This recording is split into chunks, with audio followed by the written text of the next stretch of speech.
ำพานดอกไม้ขึ้นไปบูชาคุณครูเชิญครับหนูเดินไปตรงนู้นเลย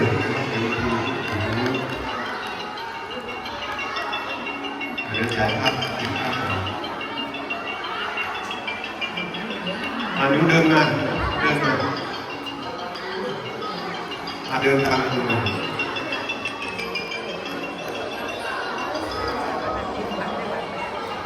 หนูไปตรงนู้นเดินไปเป็นคู่เลยเดี๋ยวคุณครูเดินไปให้ตามเพื่อนเดินไปตามเพื่อนเดินไปเป็นคู่ครับคุณครูเดี๋ยวคุณครูปุ๊บจะจับตรงนั้นโดยชุดตรงนั้นด้วยนะครับจับมาพร้อมกันก่อนแล้วค่อยทยอยขึ้นไปทีละชุดนักเรียนยืนตรงธงชาติเดี๋ยวคุณครูจะดูตรงนั้นให้นะครับ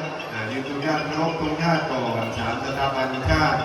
ศาสนาพระมหากษัตริย์โค้งกำลังพร้อมกัน1 2 3โอเคเสร็จแล้วก็มากราบ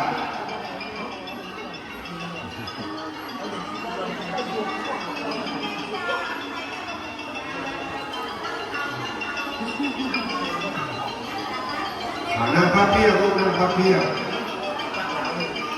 ซ้อมยังไงก็ได้บอกเดิมนะครับเพราะว่าน้องยังตัวเล็กนะครับ